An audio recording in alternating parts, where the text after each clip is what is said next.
Great, good evening, everybody. Welcome once again to our Sage from the Ages set of shiurim with Rabbi Rashi Simon. Welcome, Rashi Simon. We are now on week 2. Rav Ovadiah Seforno. Rabbi, over to you. Thank you very much, Neil, and for your technical help earlier. And thank you to everyone for joining us tonight and for their cooperation in terms of the mute, etc. If you have a contribution, question, whatever it may be, you're welcome to unmute yourselves and to speak up. But of course, we prefer to avoid unintended interruptions. So the intended interruptions, we're happy to work with. Okay, so our subject tonight is Rabbi Ovadiah Seforno, one of the very well-known Torah commentators. And if you look at the screen, hopefully you can see what I see, which is this page that says Rabbi Ovadiah Seforno, has my name above that.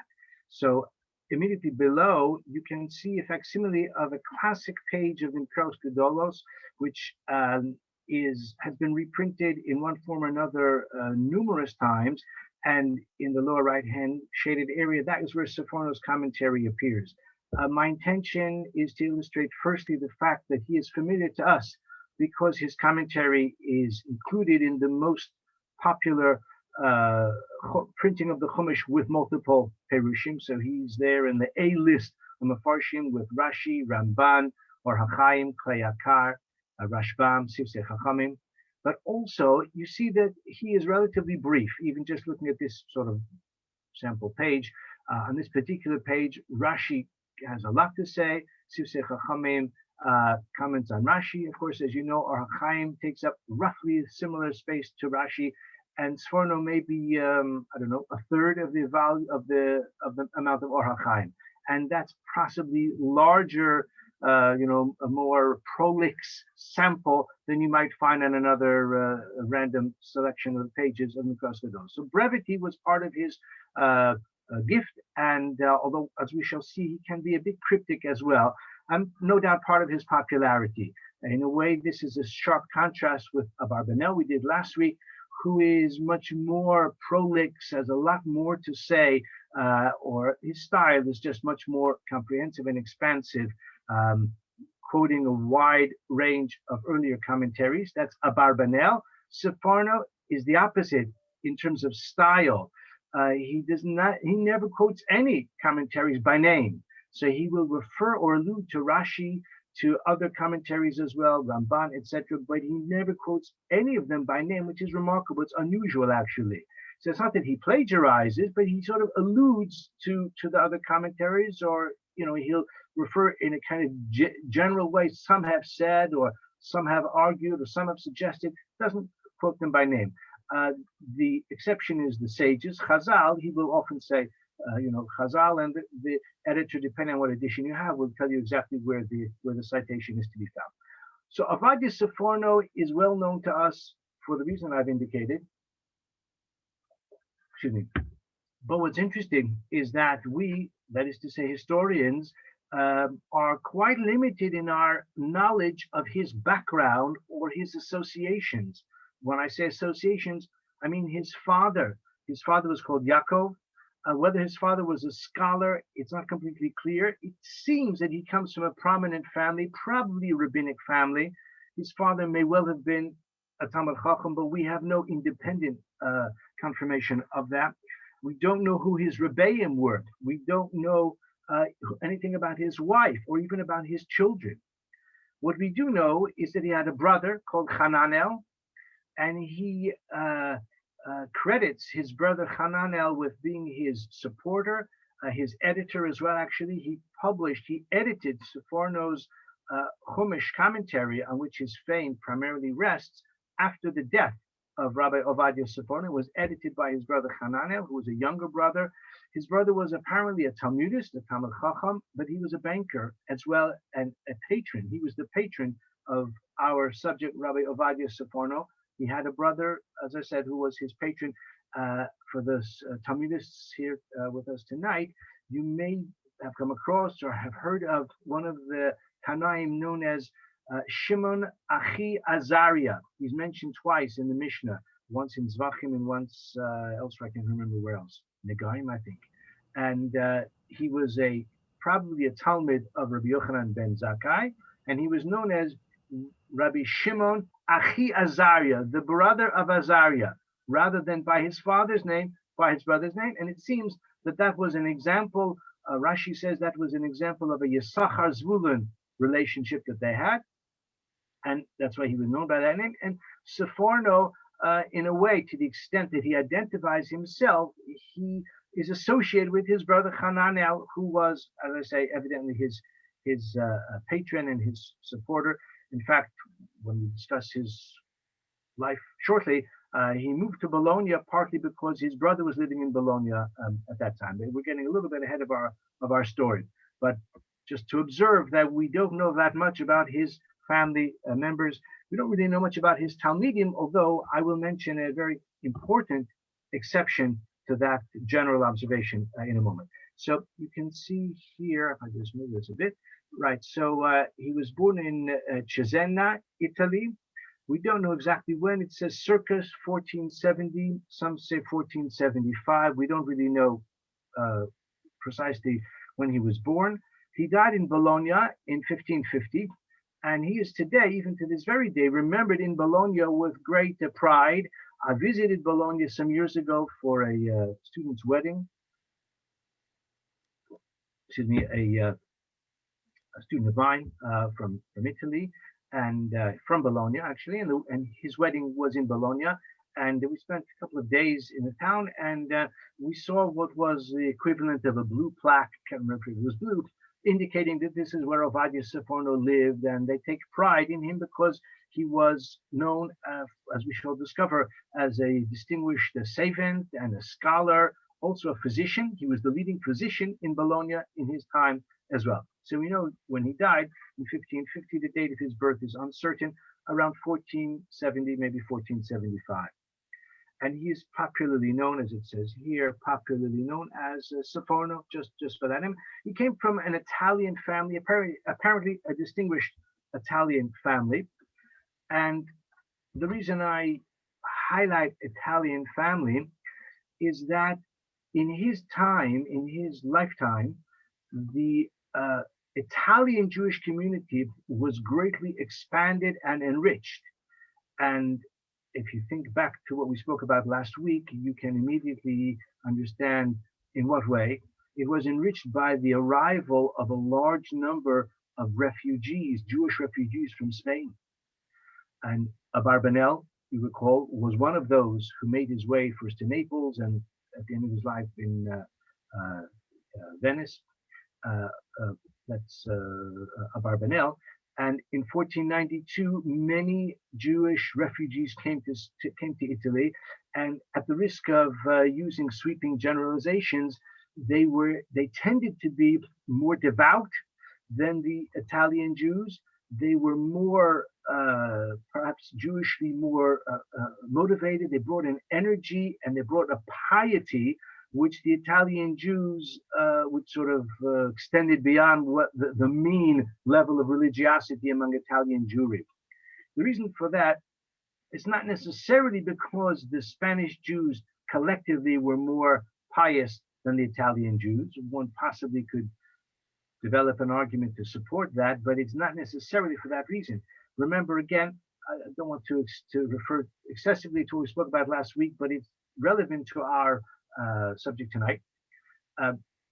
There were approximately 250,000, maybe 300,000 Jews in Spain, of whom a large number did not leave.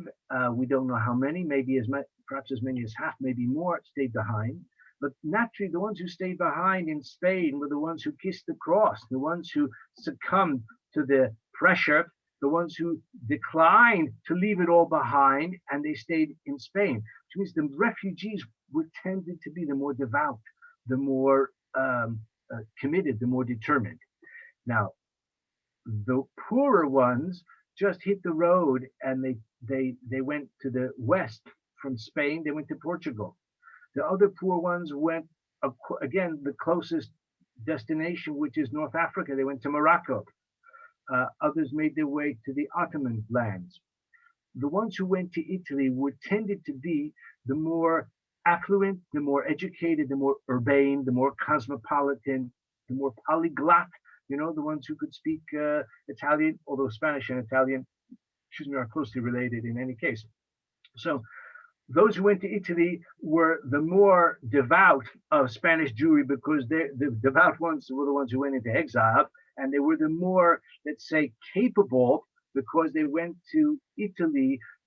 Probably Italy was not as receptive to the poor ones. As I said, the poor ones went to North Africa. The more affluent, the more perhaps able ones tended to go to Italy. Again, I'm speaking in broad generalizations, but the effect was that it breathed new energy and new vitality and new scholarly potential into the Jewish community in Italy, and it exercised a very great and lasting effect on Italian Jewry, even to this very day. If you visit Italy and you go to a shul in Italy, there is such a thing as minhag italki, and that is generally the minhag that is still followed in the Italian synagogues, as opposed to the arrivals more recently from Italian colonies like Libya. But even the minhag italki has a lot of Sephardi influence as well. There's such a thing as minhag Roma. I don't want to parse it too much. Minhag Roma is the original classic Italian minhag, but what's known today as minhag italki has a lot of Sephardi influence. If you visit the great synagogue in Rome, which if you do go to Rome, I encourage you to visit,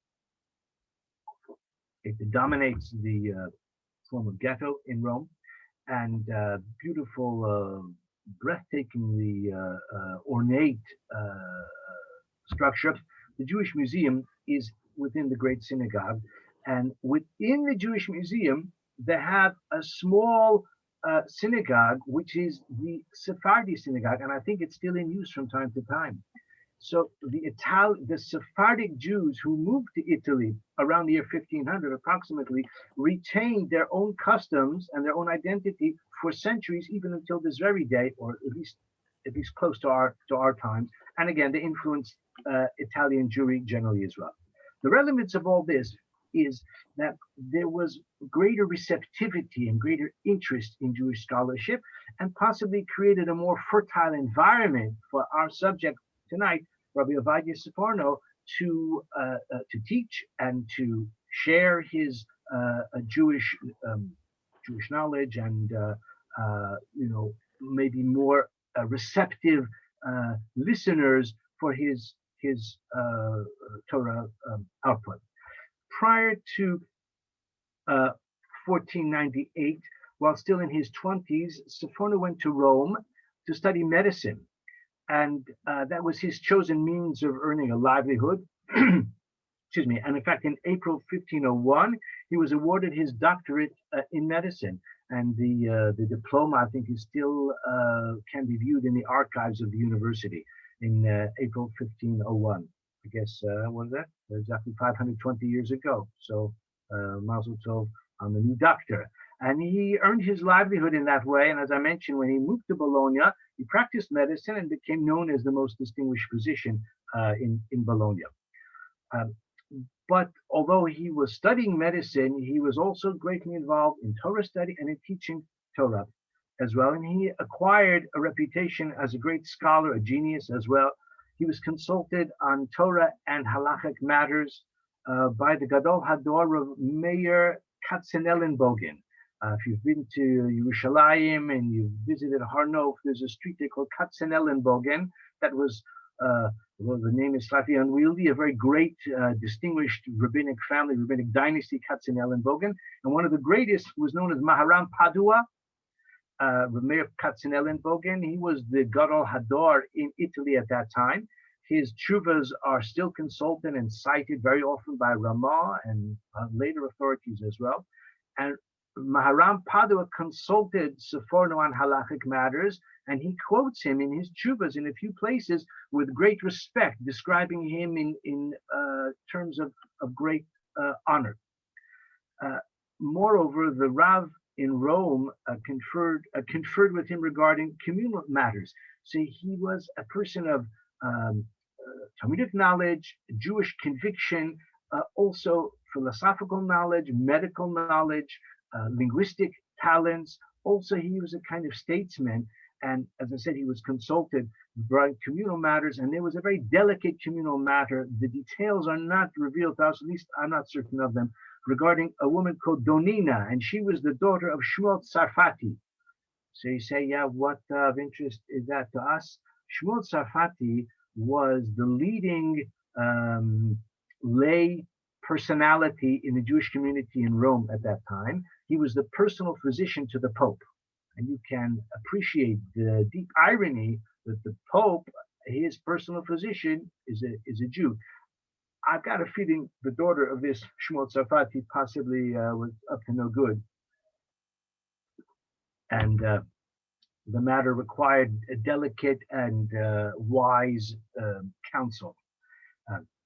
So Seforno, although still a young man in his days in Rome, attracted wide appreciation and respect. But what's especially interesting is that this Shmuel Tsarfati, who moved in the high society within the Roman intelligentsia and the aristocracy of Rome, he introduced Seforno to the Cardinal Domenico Grimani. So you say, well, what interest is that? I'll tell you, it has profound interest and profound implications as well. Because this Domenico Grimani was the leading scholar in the circle of the Vatican. So the Pope was the Pope, but his leading advisor, his most distinguished scholar, was this Cardinal Grimani. And to Rome arrived in 1498 a German scholar, a German theologian, Christian theologian by the name of Johann Reichlin. Now, I hope you've heard of Johann Reichlin. If not, let me be the first to introduce you to him. Johann Reichlin was a humanist. He was, albeit a Christian clergyman, but one could say he was an Ohad Yisrael as well. This Johann Reichlin came to Rome because he wanted to improve his Hebrew. He wanted to be able to read the Torah, what he knew as the Old Testament in the original. He was conscious of the fact that the Vulgate, which is a Latin translation, and the Septuagint as well are flawed, and he wanted to be able to read it for himself. Now, the truth is, his interest in reading it was possibly to better understand Judaism so that he could advance Christian ideas to the Jews. So, well, I say it was an Ohad Yisrael, I don't want to overstate it. He wasn't about to apply to the Rome Beth Din to convert, but he had great respect for Jews and for Jewish tradition, and he was struggling to understand the Hebrew because he was using the Radak's Sefer HaMichlol, which is like a book of grammar and dictionary written by Radak, Rav David Kimchi, possibly an ancestor of our very greatly esteemed Rabbi Alan Kimchi. Excuse me, Radak was remains one of the most important classic Jewish grammarians and philologists. So this Johann Reichlin was struggling to use Radak's biblical dictionary, Sefer HaMichlol, to improve his biblical Hebrew. And the cardinal introduced Johann Reichlin to our subject for tonight, Harav Hagon Ovadiah Seforno, to tutor him in Hebrew. And for 2 years, Johann Reichlin, who was 20 years the senior of Ovadiah Seforno, who was still in his 20s at that time, he sat at his feet to learn Hebrew. Now, this Johann Reichlin was already renowned throughout Christian Europe as a great sage.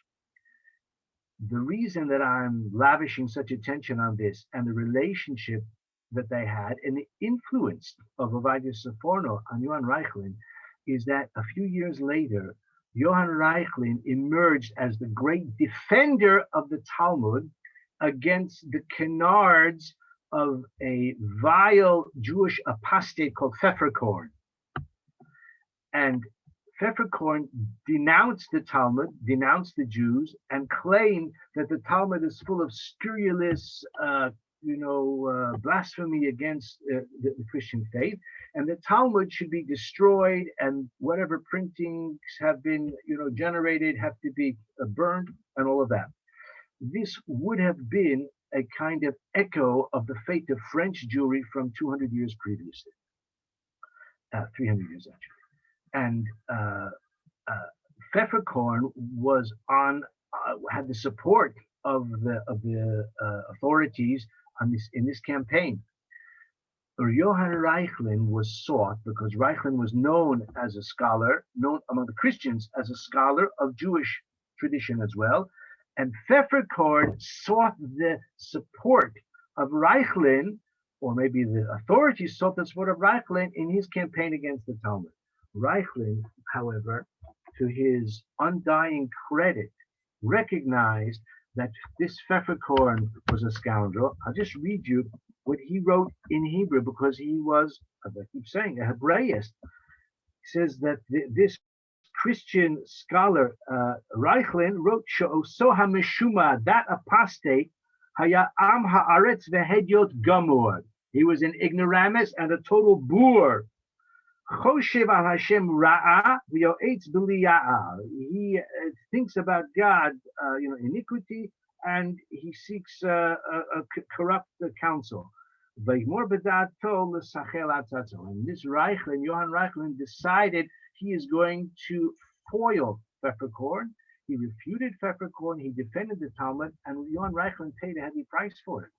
As a result of that, he was dismissed from his position, and he actually died, I won't say in obscurity, but his reputation was clouded among the Christians because of his support for the Talmud. What is his reward? So you don't need, I'm going to tell you, but it's not my assessment. You don't need to rely on my thoughts about it. We can all look in the Tiferes Yisrael. I'm sure you're aware of who that is, an important parish on Mishnayos.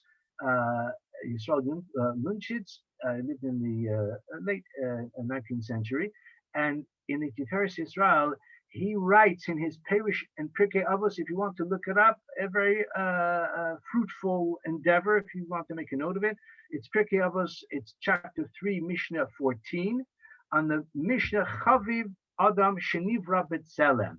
Beloved is man who was created in the image of God. And then it says Chaviv in Yisrael, etc. So on that Mishnah, beloved is man who was created in the divine image. Tiferes Yisrael has a fascinating comment in which he mentions the phenomenon of Chasidei Umos Ha'olam, the righteous of the nations of the world, and he cites by name a few examples, and the greatest of them and the first of them is Johann Reichlin. He says he's a Chasid Umos Ha'olam, and he has merited a reward in the next world. He mentions a few others as well, just because I have fascination with personalities. He mentions Sir Francis Drake for bringing potatoes to the new to Europe from the New World, which has prevented millions of people from starvation. He mentions Gutenberg for, of course, creating the printing press, discovering or developing the printing press. He mentions Edward Jenner for devising a vaccine against smallpox, so the anti-vaxxers cover your ears, because he says Edward Jenner is a Chasid Umos Ha'olam. I think there may have been one more on his list as well, I can't remember. Anyway, that's why I say, take a look, you'll enjoy it. Tiferes Yisrael on that Mishnah. So all of this, my friends, and the great impact and the great Yeshua that was brought about Min HaShamayim through the agency of Johann Reichlin is to the credit of Rabbi Ovadiah Seforno, who was his mentor. He was his tutor in Hebrew for those 2 years in Rome, from 1498 to 1500. Then Reichlin moved on. Now Seforno remained in remained in Rome for quite a few more years. But let me just tell you a little bit more about some of his friends. So he was friendly with the future king of France, Henry II. They exchanged letters on matters of philosophy, and he wrote a book, Ovadiah Seforno. As we keep saying, his fame, and we'll see some examples of that, rest on his Torah commentary. But he wrote another book on philosophy called Or Amim, Light of the Nations, Or Amim, which is a philosophical work in which he essentially turns his attention to Aristotle and critiques Aristotle in ways that he feels Aristotle's views are mistaken because they conflict with the traditions of the Torah and with the traditions of Chazal. Just parenthetically, you probably know that the Rambam was a great admirer of Aristotle. The Rambam thought Aristotle was, cat's pajamas, and he thought that Aristotle was just a little bit beneath the level of a Navi. The Rambam was possibly, from our point of view, a bit too taken with Aristotle. But in the days of the Rambam, excuse me, in the 12th century, Greece was the word. By the time we talk about our era in the 1500s, Aristotle's star was fading. He was regarded as outdated, and there were many critics of Aristotle, not only within the Jewish world. So it was sort of more fashionable to find fault with Aristotle, and Seforno was part of that campaign in this book, Or Amim. What's fascinating is he translated it into Latin. Seforno wrote it in Lashon HaKodesh. He translated it into Latin, and he dedicated it to Henry II, and he sent it to him as a gift. Perhaps he was commissioned by the future king as well. It was published, by the way, in Latin eventually in 1548, shortly before the passing of Ovadiah Seforno. The church allowed it to be printed in Latin as well. I doubt if it's still available in Latin. Don't think you'll pick it up on Amazon in the original Latin, but you can buy it in Hebrew, maybe even from Amazon. It's published by Mostada Rav Kook. Kisvei Ovadiah Seforno. I've got it on my bookshelf as well. So this is the philosophical work, and he originally composed it for the benefit of the future Henry II, the King of France. And as I said, he exchanged letters with him in philosophy, and he critiqued Aristotle regarding the eternity of the universe, Olam Kadmon, and the question of divine omniscience and universal soul. These are some of the areas where Seforno, let us say, corrected or critiqued Aristotle based on philosophical principles that derive from Jewish tradition. And that was published in Bologna in 1537 in Hebrew. And as I said, years later, the church eventually allowed it to be printed also in Latin. I think there were some changes introduced to appease the censor. So far, it sounds as if Ovadiah Seforno is moving in high circles, and it sounds like a very kind of sympathetic era for the Jews. I suppose everything is relative. Compared to Spain, things were much, much better for the Jews in Italy, no doubt. But not everything was rosy. Many in the church were pushing to emulate the Spanish example. Maybe there was a kind of religiosity competition. You know, Ferdinand and Isabella are saying, we expelled our Jews. Why are you keeping them around? You know, we have done away with the enemies of the Lord. You are still suffering them to remain in your midst. And therefore, there was agitation for expulsion and inquisition as well.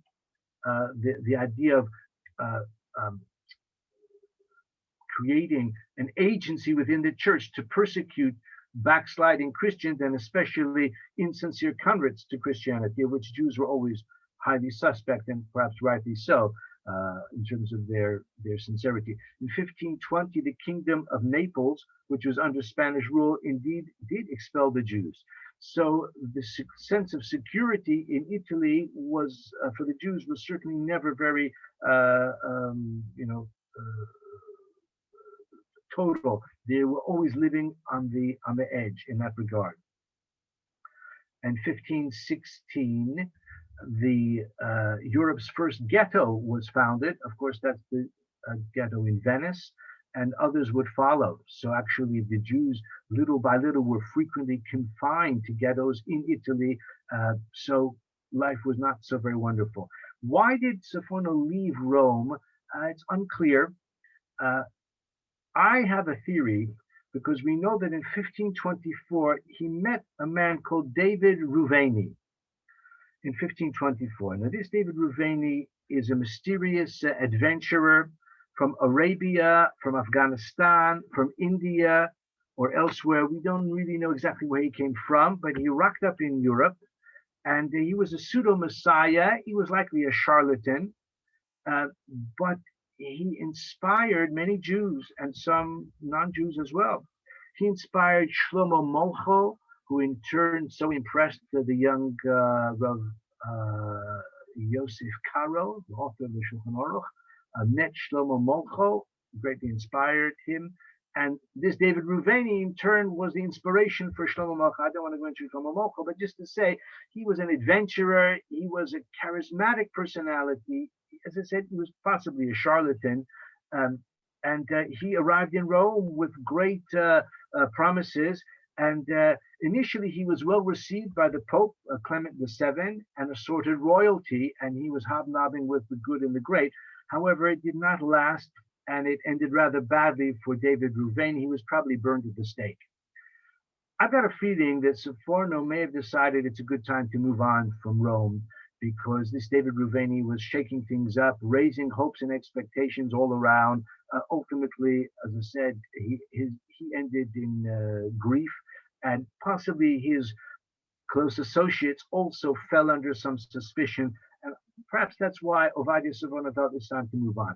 We don't know where he went. He left Rome in 1525, apparently to visit royal courts, maybe for medicine, maybe to learn of other Jewish communities, maybe for manuscripts, in order to have the opportunity to read and view other manuscripts.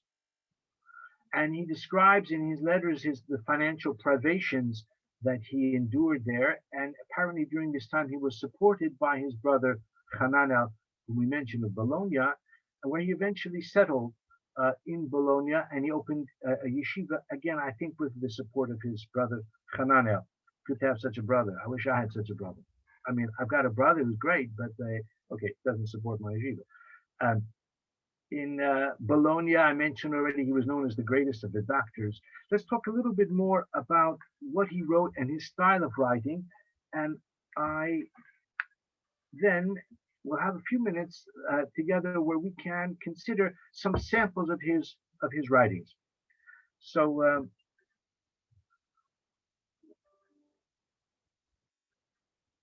excuse me, in addition to his commentary on the Torah, he wrote a kind of introduction, or like a table of contents, called Kavanas HaTorah, in which he explains the intent and the purpose of the Torah, so to speak.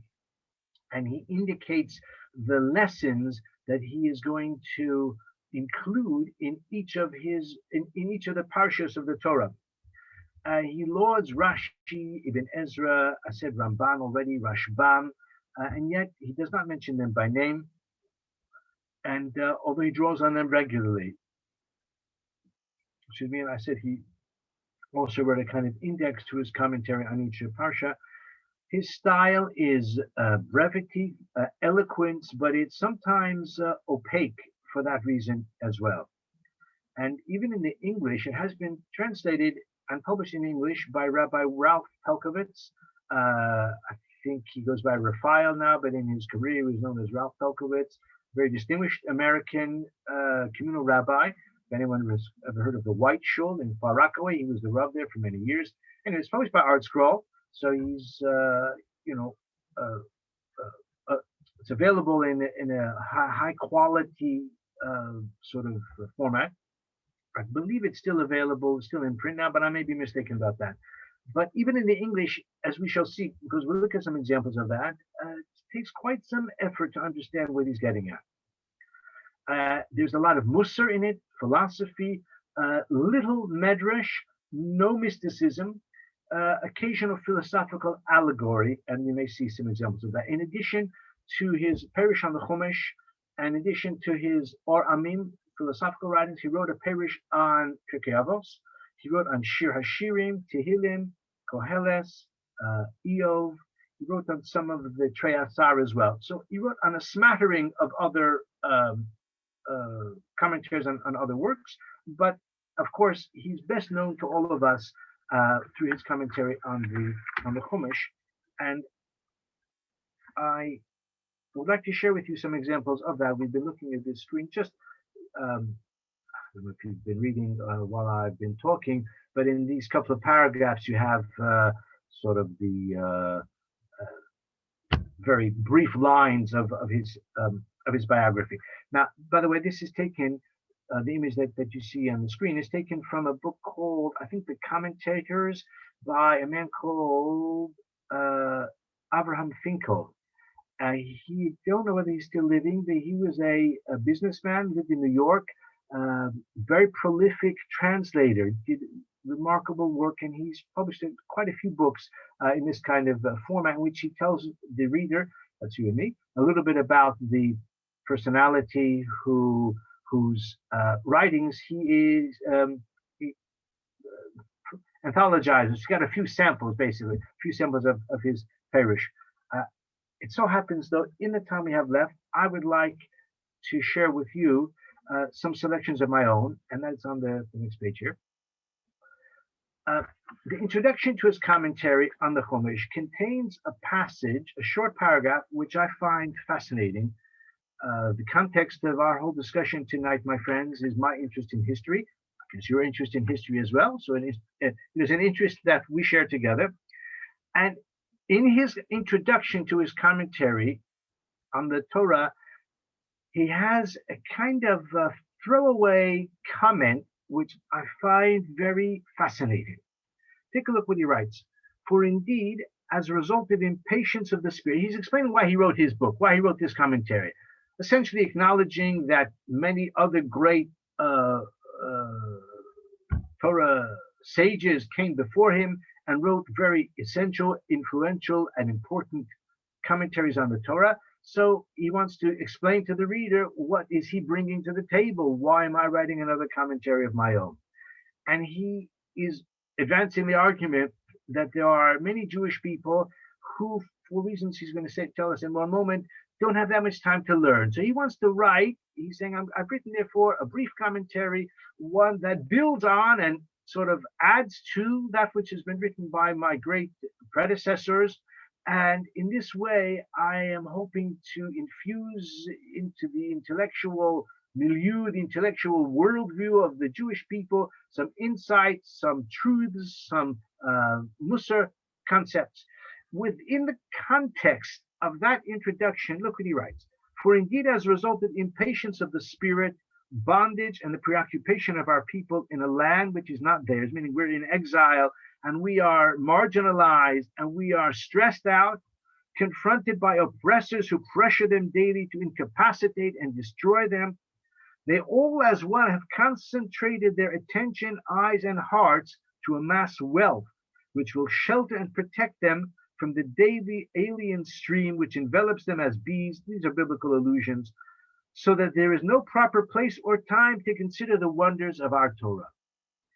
The reason I find this paragraph fascinating is Seforno acknowledges that the Jewish people, his co-religionists, have limited time for Torah study. And the reason their time for Torah study is so limited is that they feel enormous pressure to amass wealth. But they are not amassing wealth because they are greedy by nature or because they are so keen on luxuries, but rather it is a necessity in order to buy off their critics and antagonists and oppressors, in order to pay the oppressive taxes which are levied upon them, in order to be useful to the nations of the world in whose midst they live. If they don't have money, then if they are not of any use, then they're goners. They'll be completely destroyed. In other words, he acknowledges that the Jewish community has an urgent need to raise money all the time just in order to survive. They're a subject, he doesn't elaborate, but he alludes to it. He says, the preoccupation of our people land that is not theirs, oppressors who pressure them daily to incapacitate and destroy them. They were subject to extortionate and exorbitant taxation. They were often forced to pay ransoms even for their own survival. So to me, this is a very interesting comment, although it's a kind of throwaway line. And he said, that's why I've written my commentary, which is something short, which is something, which can, in the time available to the Jewish Balabas, he can study my commentary and derive from it important and crucial insights into the Torah. So that's just a comment, as I said, that I have gleaned from his introduction. The first source here on the left, after the paragraph we just looked at, where it says allegory, I think that, to me, this is a fascinating example.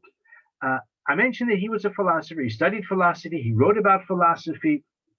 And although he doesn't introduce philosophical principles,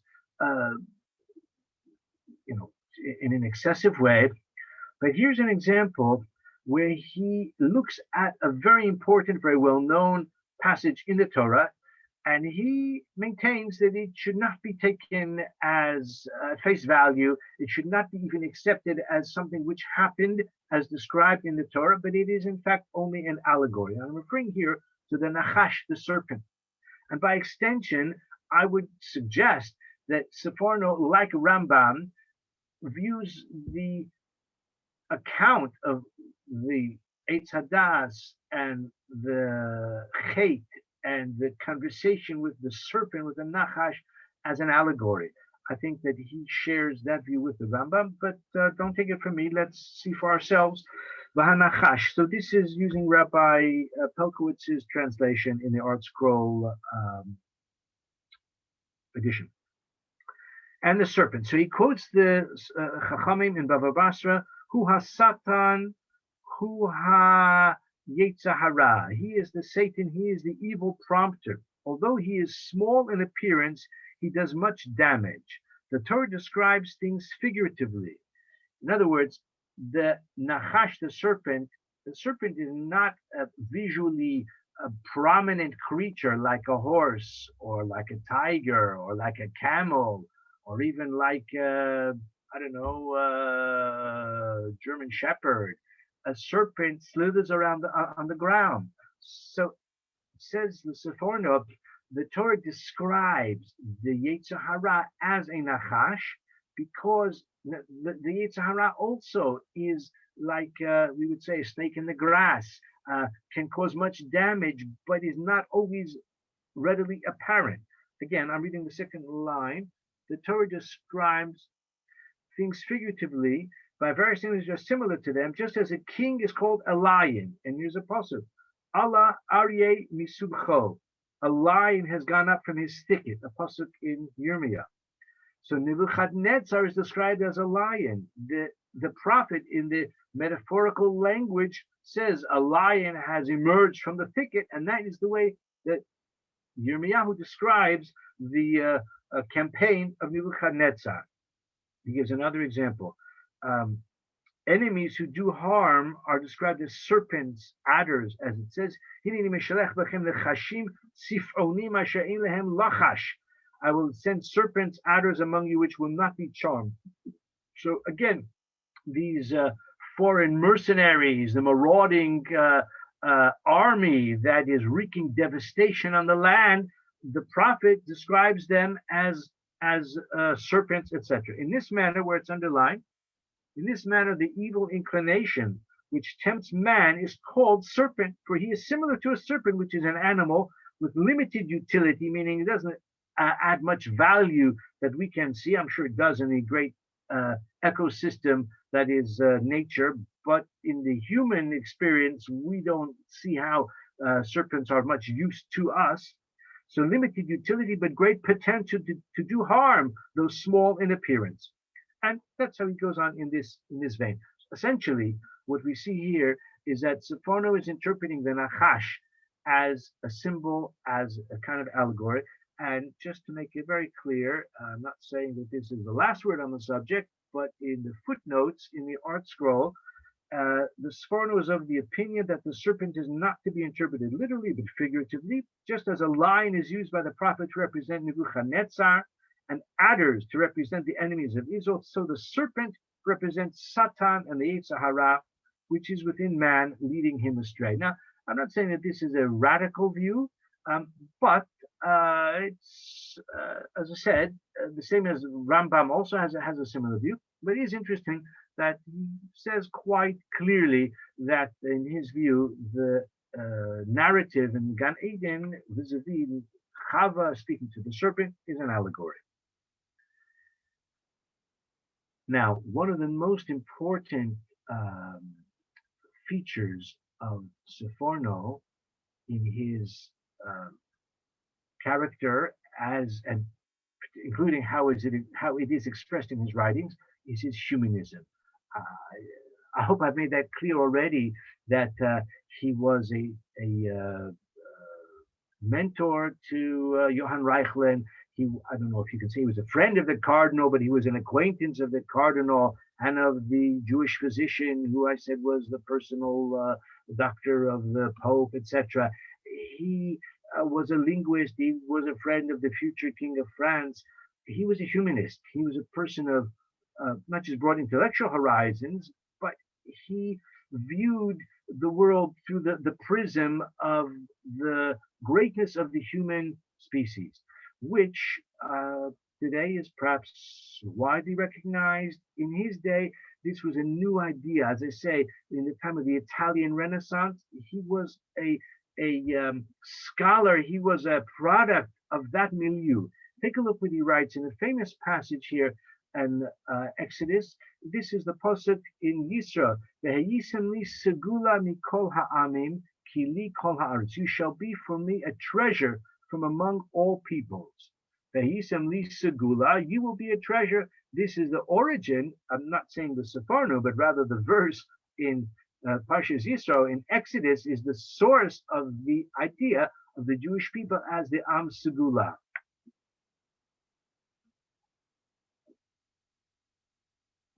But look what Seforno says about it. You shall be my treasure from among all peoples. Although the entire human race, here we go, is more precious to me than all other inferior creatures, for he alone, that is man, among them represents my intention, the purpose of creation. As our sages say, Chaviv Adam Shenivra B'Tselem, and that is the same Mishnah in Pirkei Avos that we just quoted a few minutes ago, in which Tiferes Yisrael gives a list of a number of Chasidei Umos Ha'olam, righteous of the world, of the nations of the world. Chaviv Adam Shenivra B'Tselem, precious is man who was created in the image. Still, you shall be to me a treasure beyond all of them. So Seforno is explicit in emphasizing that all of the human race is precious to God within the context of all of the human race, which is the most valued aspect of all creation in the eyes of the Creator. Within that, the Jewish people are a special segula as well. But then he adds on, Ki li kol haaretz, for all the earth is mine, and the difference between you and them is one of degree. For indeed, all the earth is mine, and the righteous of all people are without a doubt dear to me. So here Seforno goes out on a limb and to emphasize, even though the Torah makes it clear, Vayisem li segula, you the Jewish people are the most treasured, but he says explicitly the difference between you and others is one of degree, not one of, it's not a qualitative superiority, it's just a quantitative superiority. Now, of course, nowadays any talk of any type of superiority is viewed with a lot of suspicion, but for his time and for his place, and I would suggest that even within the pantheon, if I mix my metaphors, of great Torah, classic Torah commentators, this is a notable position we find in Seforno, that the difference between you and them is one of degree, because the righteous of all people are without a doubt dear to me, as Seforno says. But you can look it up in your own Chumash anytime, and you can see for yourself what he writes about that. Got a few more minutes, and I would love to just share with you a couple of more comments. Maybe this one would do only briefly. Survival of Jacob, Israel. this is a theme that Seforno returns to several times in his commentary. Okay, his father was called Yaakov, but obviously Yaakov represents the Jewish people in their entirety. And despite what we spoke about earlier, how he lived in a time of relative stability, of relative acceptance among when he was alive, although again a lot of insecurity, as we saw already in his commentary. In the introduction to his commentary, we pointed that out already as well. But nevertheless, he was very conscious of the fact that the Jews are very much in exile. They're living their lives in the shadow of the church. Literally, anyone who's visited Rome will know, and I don't think it was any different in his day, because a lot of those churches have been around for a long, long time. Rome is just what's the right metaphor? Crowded with churches, with great, grand churches, and the Jews were living in the shadow of the heavy hand of the Catholic Church. So he was very conscious of the insecure status of the Jewish people. And he writes in a few places about the survival of Jacob and Israel. So he says, Vaikarashmo Yaakov, when the twins were born, so Esav was given that name. He came out first. And then the one who came out after him was called Yaakov. He named him Yaakov, Jacob, from the root Akev,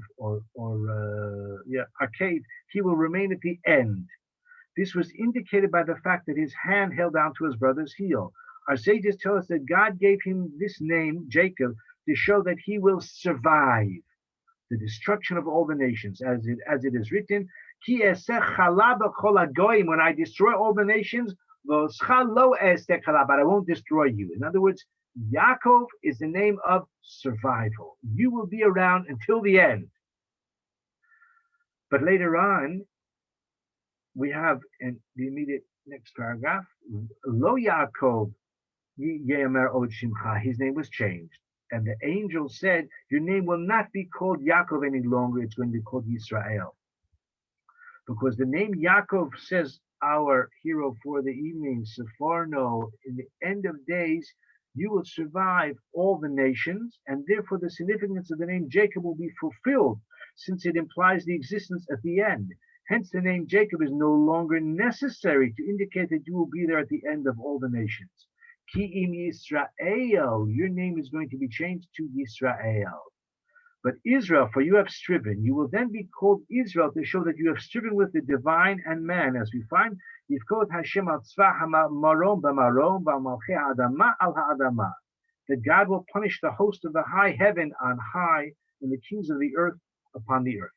In other words, Yaakov is the name of survival. But once you have survived, then you will be upgraded to the name of Yisrael, which means that you will triumph. You won't only survive, you won't only be the heel, you won't only be the one who's still, the last man standing, but you will actually triumph as well, in the name of Israel.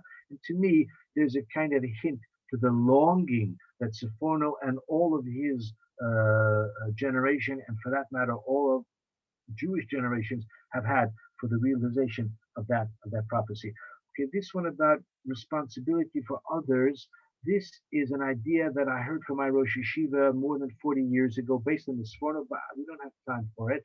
So instead, I would like to share with you a short thought from the Parsha, because it's nice to do something from the Parsha of the week, from Seforno, and maybe we'll even have a chance for this very last one, a short one, about the name of Moshe.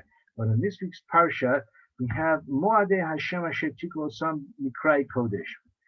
The festivals of God, it's, if you want to look it up, it's chapter 23, verse.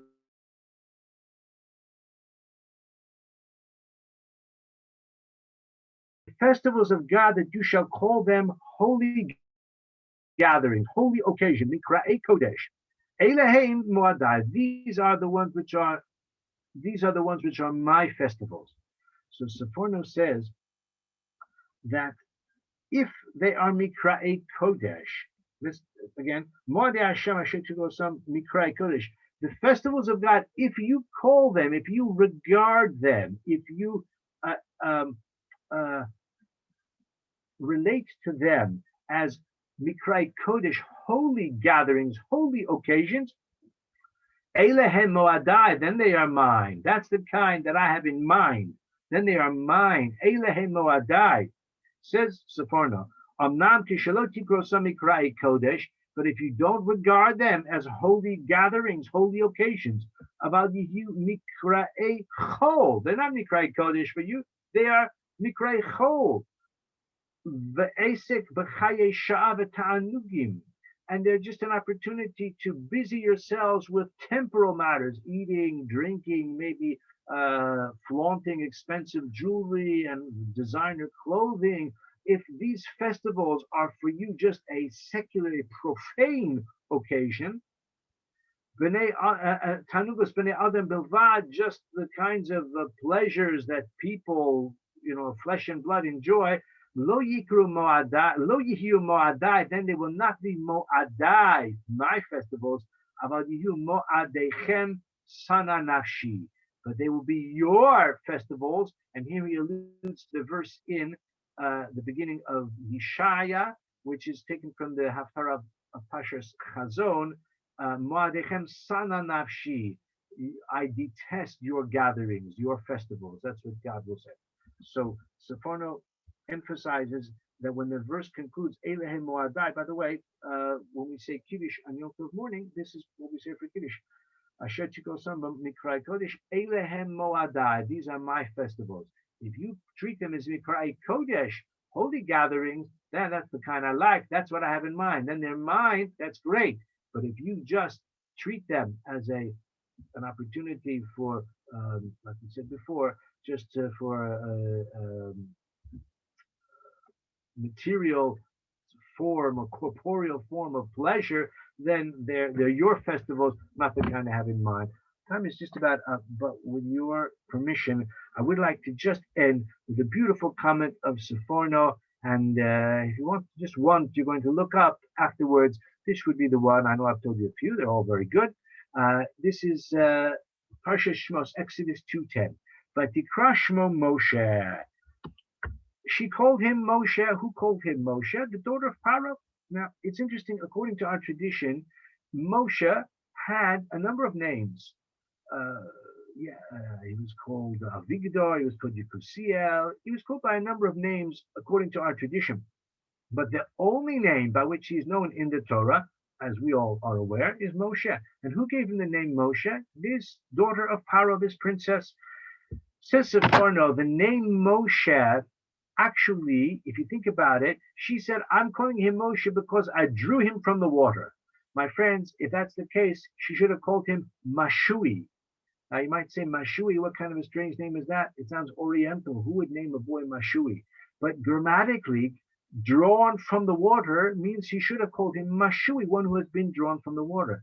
But she said, I'm going to call him Moshe because I drew him from the water. Moshe means one who draws others. Moshe, take a look at Seforno and we'll end with this. He saves and he draws out others from peril. From Sarah is from suffering, from peril. But Tomer Kimina Mishisiu, I drew him from the water. Hatam Shikarasif Moshe, the reason I called him Moshe Lahoros, Shimalet es Acherim Hu. I am calling him Moshe to indicate that he will save others. Just as he was saved, so he will save others as well. And to me, this is a very stirring call on the part of Seforno, our hero for tonight, to all of us, because whoever is coming to this year tonight, even though we are thankfully living in a time of prosperity, in a time of security, and a time of an opportunity to practice our faith without molestation and, in circumstances which are highly sympathetic.